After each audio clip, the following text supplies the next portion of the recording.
talk boxing, man. I got my guy here this morning, my brother, man, Mr. Joy Barrera. You know what I'm saying? I know y'all, a lot of y'all seen him on my past interview. You know what I'm saying? Y'all know who he is, but I'm gonna let him introduce himself anyway. Yes, sir. For those that don't know me, my name is Joey Barrero. Me dicen el Hijo de Dios. They call me the Son of God. Felix Trinidad's nephew. 11-1 with 9 KOs. And the current ABF champion at 140 right now. So, Oh man, I appreciate you bringing the belt. I like that. I like that. I didn't even know that. I think I be knowing everything. Yeah, I know, man. When was your last fight? Exactly how long it's been now? it's already been about a year and a couple of months since my last fight. My last fight was February last year.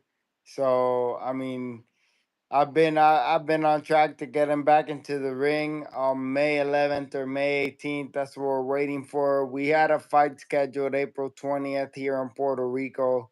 Sadly, it didn't go through. The opponents weren't able to finalize.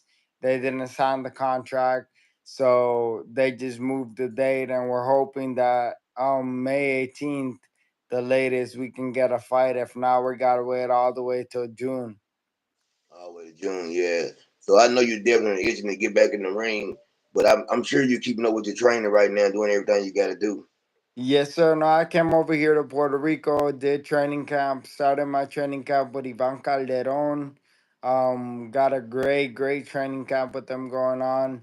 And I've also been training over here in Coupe Alto in my grandpa's gym where everything started since I was little, you know what I mean? So Okay, so you said your grandpa Jim. That's got to be that's Felix Trinidad dad, right? yes, sir. Does he still come by the gym a lot? I mean, he doesn't really get involved too much in boxing. He's just pretty much he's just a face, pretty much. Yeah. Great face to have, though. Great face to have, Mm-hmm. father. Legendary boxer, man, and what he's done for the sport, man. He was always one of my favorite fighters. Man. I used to love to watch him fight. You know what I'm saying? So, but I know, as far as the aspect of, boxing, I'm sure you take a lot of advice for him and do a lot of talking with him about, what I'm saying, the Oh sport of yeah, boxing. he's people. A lot of people don't know, but also Felix Trinidad's dad was a professional boxer too. He lost against Salvador Sanchez, and Oh, that's wow. when after that loss he retired. Oh, okay. Salvador Sanchez was a bad man. Mm-hmm. Definitely, man. The last time we talked, man, we both picked, what I'm saying, Devin Haney to defeat Ryan Garcia, and Yes, I didn't. sir. What happened? I didn't see it coming. You know what I'm saying? Was you shocked at the outcome? I was very shocked at the outcome because I didn't think. See, one thing that I noticed, Devin usually doesn't get hit with the same punch more than twice. He Right. got hit plenty of times with that left hand. I don't know if he couldn't see it, what was going on, but he got hit with a left hook that he shouldn't got hit with like 3, 4 times. You know what I mean? And that's what kept hurting him was that left hook. And I couldn't understand that because he usually pretty defensively sound. You Yeah. really don't get hit like that. And when he kept getting caught with it, do you think the speed played a part? Because I remember talking to somebody and telling him, I said, I think I was thinking about the Zab Judah and Floyd Mayweather fight. And I remember in the early round, Floyd had to kind of adjust to Zab's speed. And it felt like to me that Devin was never able to adjust. Do you think they had a lot of that? Maybe that was the problem. The speed for sure had something to do with it. But I honestly, the weight, the speed played a part, but I just think it was Ryan Garcia's mind games. They mentally drained Devin before the fight. Oh my God, they did. 1 second, please. I heard somebody in the background. Yeah. Hey, hey! I'm doing the interview. Thank you. Yeah. I think it played a big part in like you said, they all the antics, and a lot of people was liking it and loving it. I'm not. Listen, I'm an old school. You know what I'm saying when it comes to this boxing game, and I just didn't like all the stuff I seen. I thought it was too much. It was over the top. I You know what I'm just saying? and I also think the whole Ryan Garcia showboating at the end of the fight, man, he could have won the fight with a little bit more class. He didn't Right. need to do all that trolling, all that joking around and making all these faces. It just gave people a bad taste. Like, all right, bro, are you boxing or are you joking around and taking this like a joke?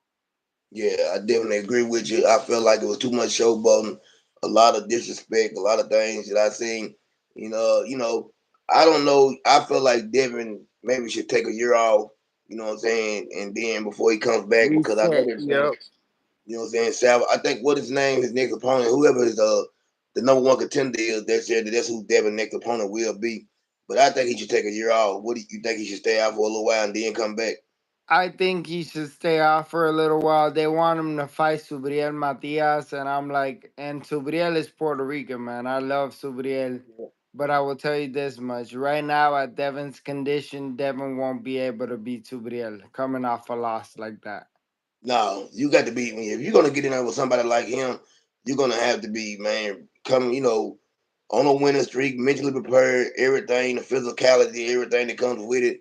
And you've been in the ring, you're a boxer, professional boxer. So let me ask you this. I know I've never had to do, I've never done it at your level, you know what I'm saying? But cutting weight, I've had to cut weight before. How you know what I'm saying, how difficult it is. Do you feel like, because I feel like now it was really disrespectful when I found out that Ryan Garcia and his whole team knew that he couldn't make 140 pounds, and they knew they weren't gonna come down to their weight. But I blame Devin too, because what I think I would have done, I would have fought on a Barbosa. I would have canceled the fight with him. You know what I'm saying, for disrespecting. You know what I'm saying. Boxing and not even attempting to make it. What would you have done in that situation? Do you think that the weight played a major part in that fight? Yeah, no, it did play a major part. I would have not fought 3 pounds over a guy that was 3 pounds over, especially because of the way the physical look. You know what I mean? Like you look at the physical of Ryan. Ryan looked really, really strong. So when he went in there and weighed over 3 pounds, and I had to kill myself to make 140. You know what I mean? It's just dumb from not just Devin himself, but Devin's team should have said something. Hey, you know what? 3 pounds over, that's a lot of weight. At least make them come down at least 1.5 or 2 pounds, and then we'll take the fight. Definitely, I definitely agree with you on that. I felt like, man, when I seen all that stuff going on in my mind, I was still thinking that Devin can pull it off. But I knew, you know what I'm saying, like, man, I kept saying, I like, this man got a real chance of upsetting Devin. I kept saying it before the fight in my head, like, because of everything going on. And like I said, I would have. Did you see the fight with? Matter of fact, Arnold Barbosa. Did you get to see that fight? No, I wasn't. I honestly, I only cashed the main event. That was pretty much it. Okay, it was the co-main event, you know what I'm saying? But I know he's at your weight class, 140, and I was just wondering, did you see him fight? Man, I ain't gonna lie, I thought he lost the fight. Majority of the people thought it was a robbery, man. It was that guy he fought, man.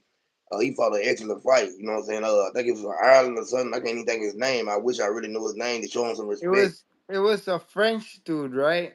A French guy. Yeah, I think his last name was Campbell or something.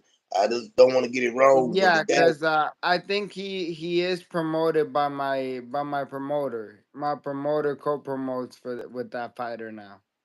Oh well, man, So you he's gotta. been co-promoting for with that fighter for a while. They asked him to bring a strong 140, and it was either him or it was me, and he got the jump in because I haven't been in the ring for about a year and some. You know what I mean? So it wouldn't make sense to throw me in there, not having a tune-up fight or nothing like that. Oh, so it was either you or him to fight on a Barbosa. Mm. Yes, sir. Oh man, yeah, yeah, yeah. Well, dude went in there and took care of business, and they gave Barbosa the fight. But there is no doubt in my mind, I had it scored like 8-4, something like that, 9-3. That guy was his. He was clicking on all cylinders. You know what I'm saying? I think he was rangy. I think he was like 6 foot. You know what I'm saying? Great jab, everything, and man, he was doing what he was supposed to do. Yeah, because y'all, I guess, you have never sparred him or nothing?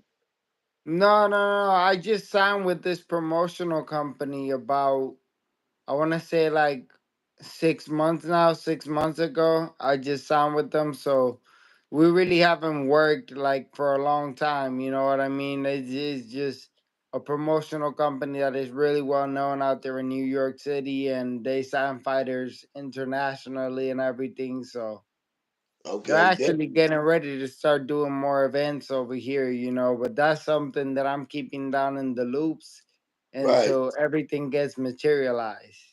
I ain't never been to Puerto Rico, man, but if I come, it definitely will be to see you fight because I've always said I want to come over there, you know what I'm saying, and visit.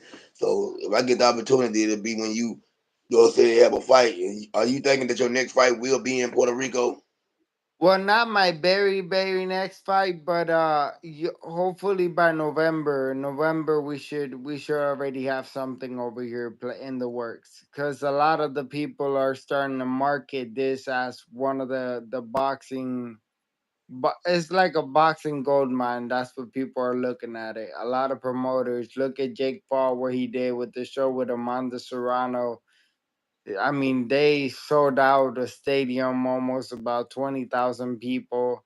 Even though Amanda didn't fight, they were able to return the money, so they didn't leave a bad taste in people's mouth. But that's what that's what boxing is becoming here, because boxing is such a big fan base of boxing.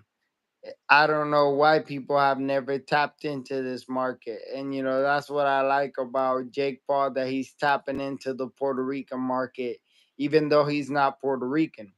Yeah. Well, he says that he's a honorary Puerto Rican now, so that's what he always says. You know what I'm saying? And I salute him for what he doing. You know what I'm saying? I don't like everything he does, but I do love what he doing with Puerto Rico, man. That was a big move. It was a smart move, and I think I know it really hurt Amanda Serrano that she didn't get the fight, man. It crushed her. You know what I'm saying? Because she really wanted to put on a performance, and as far as Hmm. female fighters go, man, she is one of my favorite fighters. I think, man. Like I really want her to fight Alicia Baumgardner. I tell people all the time I think she beats Alicia Baumgardner. That's my personal opinion. I think styles make fights, and I think you know what I'm saying. If they ever do fight, I believe she'll show up and show out. You know what I'm saying? You ever thought about that fight? I have, but Alicia, I don't know, man. I lost all respect out the window once Alicia started testing dirty. That she tested dirty.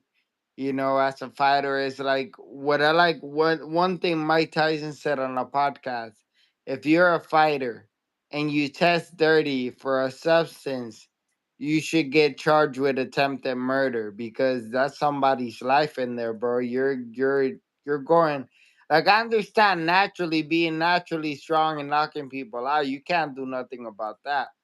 But Yeah, if you're purposely taking something to make yourself stronger because you have something that's not good, or you don't have power, and you're trying to get that unnatural beastly power, and if you get into a roid rage in the middle of the fight and you start whooping this person bad, this person can die from it. You know what I mean? So I'm like, I agree when Mike Tyson said that should be attempted murder. They shouldn't just um how do you say it, like, penalize fighters for coming in dirty, bro. That's somebody's life you're messing with. it That definitely, person man. has family, has kids, and if you kill them, like, and Data Chef, that was a completely different situation when Data Chef died after fighting Subriel Matias. That's just what you sign up for in the sport. It's a Right. dangerous sport. But I also think that the corner of Data Chef, as soon as they see him that he's not really hanging in there right, or he's not looking too good, they should have just pulled him out.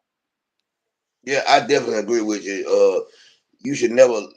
And since you said that, let me ask you this: do you believe that Bill Haney should have stopped the fight with Devin Haney? How do you feel? A lot of people saying that. I don't think the fight should have been stopped. He was hurt. I just don't think I just saw it as, like, you know what, Bill? Like, if you see that there's something going on, that your son's not able to talk to him, like, talk to him and, hey, Dev, are you able to keep going? Are you okay, man? Like, what's going on? Let the fighter communicate. Because I feel this is the thing, and I see this with Devin Haney's dad, and I see it with Teofimo's dad. They want to be too much of the face of their son's corner, and they want to be bigger stars than their own sons They when definitely they're do. not the ones fighting. They definitely do. I agree with you 100%. Bill Haney, I really lost a lot of respect for Bill. You know, I've always rooted for Devin Haney. You know what I'm saying? And wanted to see. I think and when I say kid, I don't mean any disrespect. Like I tell people, I'm 50 years old, but I'm gonna say he's a good young man. I ain't seen him. You know, he carries himself well. He's what boxing needs. He's always making weight. He does everything the right way. It seems to me. I mean, you know him. You've been around him. You had the opportunity to, I think you said you did spar Devin Haney, right? For him, yep. Yeah, so you know what type of individual he is. And I had somebody tell me, just in a heated moment that Devin Haney was a bad person. You know what I'm saying? I was doing, and I was like, so I can ask you because you know him. So you've been around Devin Haney, and I guess you've been around Bill a little bit too. Yeah. Have you seen any signs of Devin Haney being a bad person or anything like that? In all honesty, I don't feel like Devin is a bad person. Devin is more of a he is what you call like a little show off and showboat, but overall he is humble when you talk to him. He has no problem talking to you. He doesn't ignore you. If he's focused on his training, he's not gonna talk to you because that's what he's doing. He just trains. But after training, he'll come back up to you and he'll be like, "Oh, what's up, bro? My bad. I was training." You know what I mean? He's always a down to earth guy. Same thing with Bill. I don't know what happened to Bill. Bill used to be a straight up dude that I used to go up to, be cool with Bill all the time, talk boxing.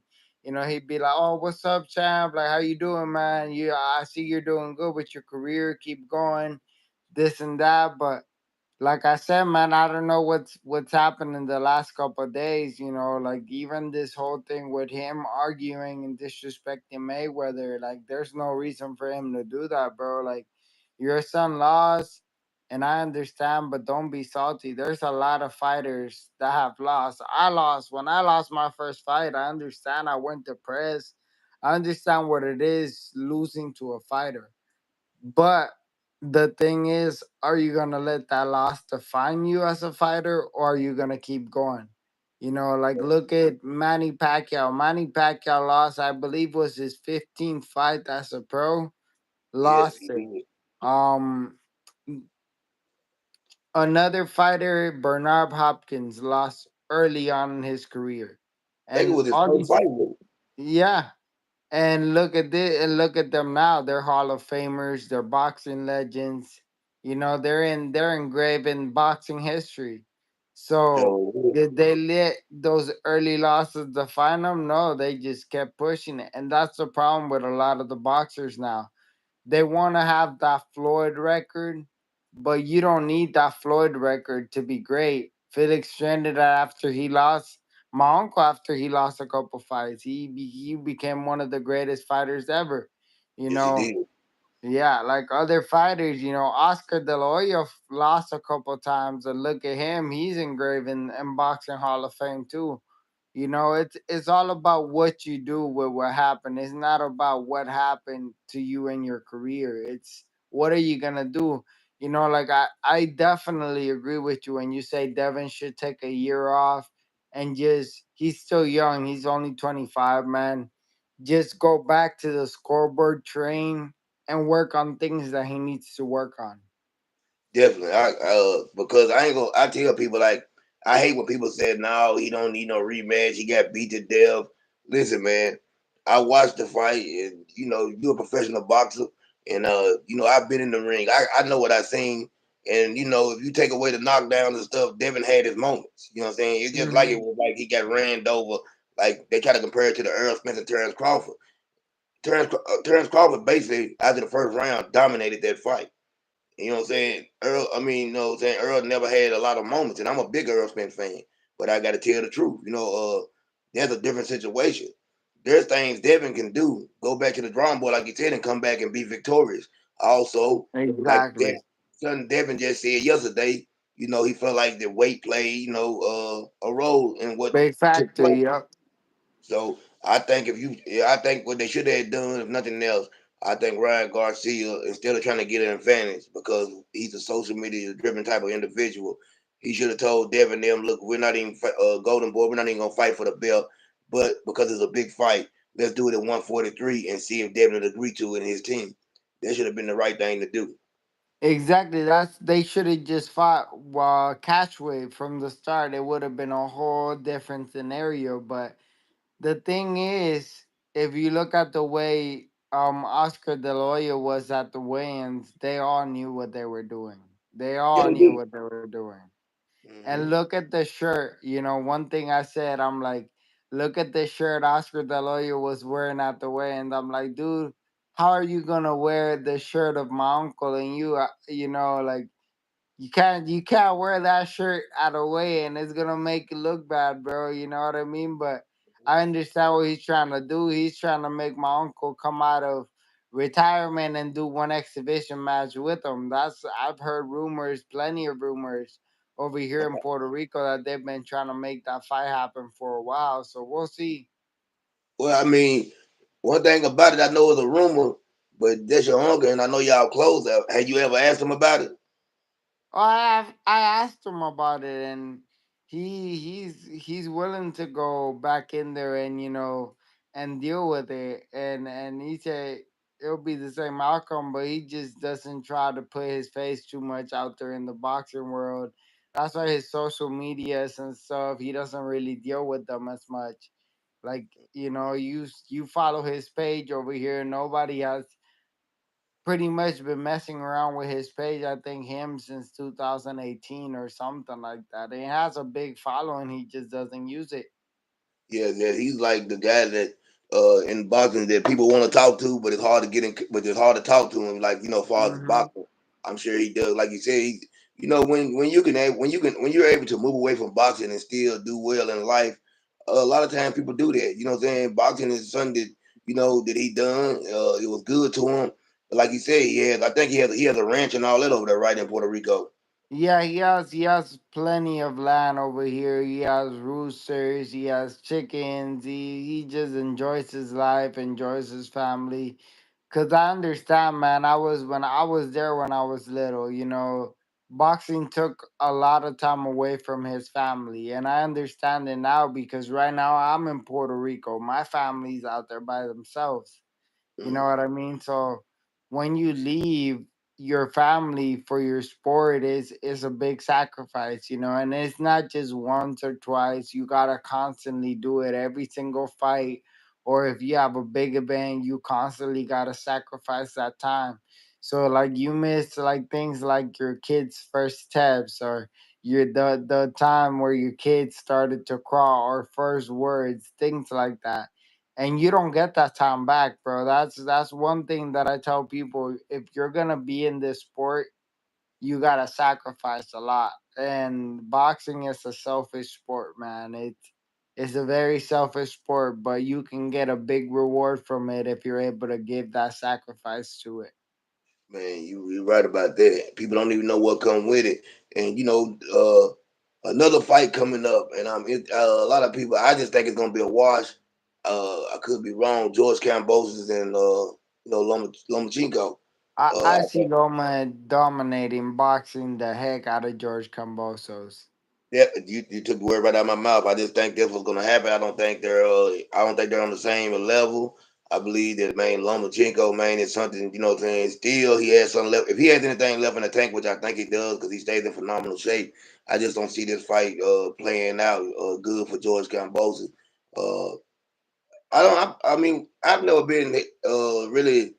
George really came out of nowhere to me. I know he's been around for a while. You know what I'm saying? But when I started hearing about it, it was because of his victory over Teofimo, and then coming into the Devin Haney fights, and so far the fighter, what would you rate him? Do you think he's like a little bit up under the top tier? I would rate him. So you got mid tier. I would rate him right in between top and mid because the thing about Cambosos, he has pressure. He can throw a lot. He likes to go to fight, but as far as the boxing ability, he doesn't have it. You know what I mean? He doesn't have a phenomenal boxing ability. You know, like when he's fought great boxers, he's got dismantled by them. Yeah. You're right, and that's definitely what happened to him with Devin. You know what I'm saying? I think Teofimo played into his hand. I don't know what T.O. was doing in that fight. I don't know. You know what I'm saying? He said a lot of things were going on, but that's a fight. And right now, Teofimo, I don't know. Is he trying to fight in Puerto Rico? No. Where is his next fight taking place?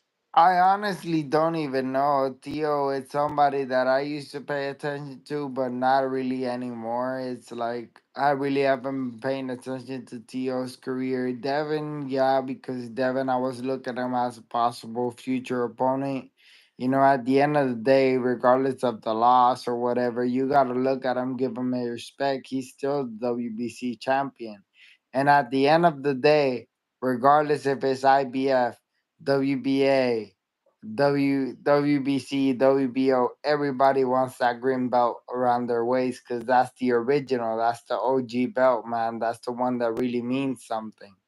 It's You the know, one. all It's the the one. other ones make you world champ, and it's good and everything to have them around you. Don't get me wrong, but the WBC is the first belt that there was. Man, you're right. The WBC belt, it means everything. You know what I'm saying? In the sport of boxing, and it holds a lot of weight. And you're right, and that's why Devin Haney really is. That's why I was like, people were saying where does he go next? I heard somebody say that, and I was like, where does he go next? What do you mean? He's still the champion. He can go a lot of places. I mean, when you're the champion, you know what I'm saying. He can call his own shot. I mean, Hmm. and right, they would keep talking about this right here, and I tell people, I listen to when people try to say, well, Ryan Garcia is the face of boxing. Devin Haney dad said he was the face. And I tell people all the time, man, you don't decide who the face of boxing is, the fans decide. The fans really, Exactly. we choose who the face of boxing is. You just can't stand up there and say, yeah, I'm the face of boxing. It don't mean nothing if the fans don't believe it. If we don't believe it or get behind you, you're not the face. And, Exactly. to me, Canelo is still the face at this moment. Tank Davis is a close second. He's right there. He's on the verge. You know what I'm saying? I think his fight with Frank Martin would really give us a gauge of just how far he's come. Because if he able to do a million pay-per-view buys with Frank Martin or anything close to it, you know what I'm saying? I take 600,000, 700,000. If he does that right there, I can say, okay, this guy, man, he's on a different level now. Yeah, the thing is, Frank Martin is not a big seller. You know, Right. so if he's able to sell that much with somebody like Frank Martin, I completely agree with you because, you know, that's you're basically bringing a fighter that has no market value Hmm. and making them sell a lot. So there's the reason why Frank Martin, phenomenal boxer. But as far as a salesman with pay per view or a fighter that's gonna generate a lot of people to come watch him with a big fan base, I don't really see that happening. Right. You know, I lean it more to Gervonta. You know, and I like see with the thing that Devin went wrong in this fight, and I'm gonna tell you too, Okay. he looked at the aspect that, oh, Ryan has a big following. If Gervonta Tank beat him and got his followers because Gervonta beat Ryan and took some of his followers. He has a big following. I have a decent following. But if I fight Ryan Garcia and all his Instagram followers, all his TikTok followers see me whooping him, I'm gonna take all his followers too and start selling, generating more pay-per-views. And Hmm. that's the only reason why, in all honesty, the fight sold because Ryan played a big part on it. Regardless, that whole thing that where he was, oh, I'm going crazy, this and that, and drinking that beer, all of that was to sell the pay per view, you know, and he sold it. He completely sold it. You know, I give him most of the sales, Oh, you know, definitely. because everything came from him. Devin by himself, Devin can't sell that much. Devin doesn't have a huge following like that, you know, and that's what I can't hear you. It's like your mic is gone. uncle's calling me. He's probably over there with the chickens, so I gotta go. I probably gotta go help Okay. him right Listen, now. man, tell your uncle I'm a big fan, man. Thank you for stopping by. And man, you know we will get back together real soon, man. Salute to you and thank you, man, for doing your thing. And I'm ready. Let me know when your next fight is. But we'll talk before then, D. You know, we Yeah, definitely yeah, gonna talk for before sure. We'll probably hop on a couple calls and everything, so don't worry about it, man. I'm just gonna go help him real quick because he travels today to Pittsburgh. Oh, So okay. yeah, I Yeah. gotta take care of his animals while he comes back. All right. Tell your uncle, man, if he watch any boxing, watch my channel. All right, bet I got you, bro. All right, salute, bro. All Thank you. right, Bye man. bye. Take care. All right. Man, thank y'all for anybody, you know what I'm saying, to get the opportunity to see this video, man. I appreciate y'all. That was Joey Barrero, you know what I'm saying, professional boxer. Also the nephew of Felix Trinidad. And you can hear him saying Felix Trinidad just called him to come out there and take care of his chickens. You know what I'm saying? So everybody have a blessed day. I'm out.